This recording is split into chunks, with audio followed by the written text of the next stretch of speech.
పొగాకు మామిడితో పాటు ఇతర పంట ఉత్పత్తులకు సంబంధించి నెలకొన్న ప్రత్యేక పరిస్థితుల దృష్ట్యా రైతులకు అండగా నిలవాల్సిన అవసరం ఉందని ముఖ్యమంత్రి చంద్రబాబు అన్నారు.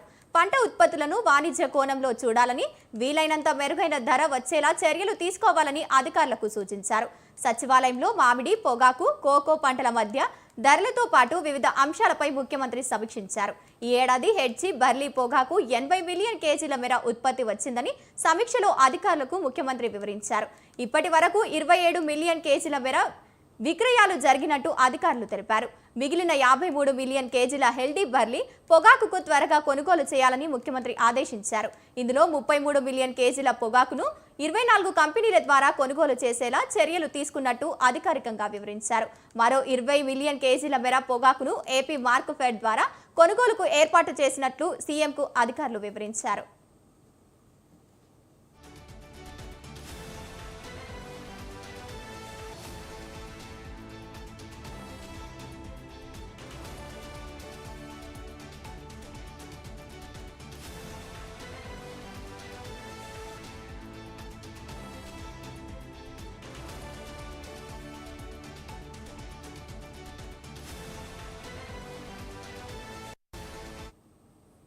పామాయిల్ పై సుంకం తగ్గింపు, మ్యాంగో పల్ప్ పై జీఎస్టీ 12% నుంచి 5% తగ్గించే అంశంపై ఇప్పటికే కేంద్రంతో మాట్లాడానని ముఖ్యమంత్రి చంద్రబాబు స్పష్టం చేశారు.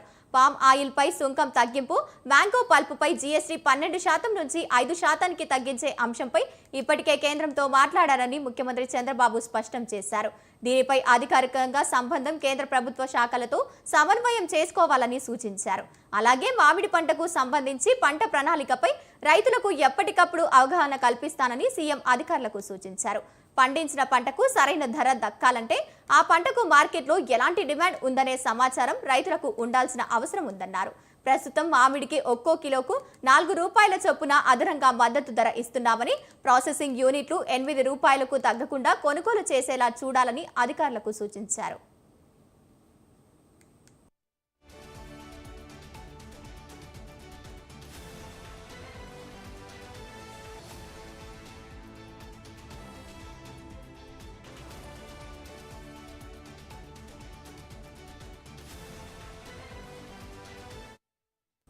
మరోవైపు ఈ ఏడాదిలో కోకో 12,000 మెట్రిక్ టన్నుల మేర ఉత్పత్తిని వచ్చిందని అధికారులకు సీఎం వివరించారు. ఇప్పటికే 10,000 మెట్రిక్ టన్నుల మేర విక్రయం కూడా జరిగినట్టు తెలిపారు. ప్రతిరోజు 80 నుంచి 100 మెట్రిక్ టన్నుల మేర కొనుగోలు చేస్తున్నట్లు తెలిపారు.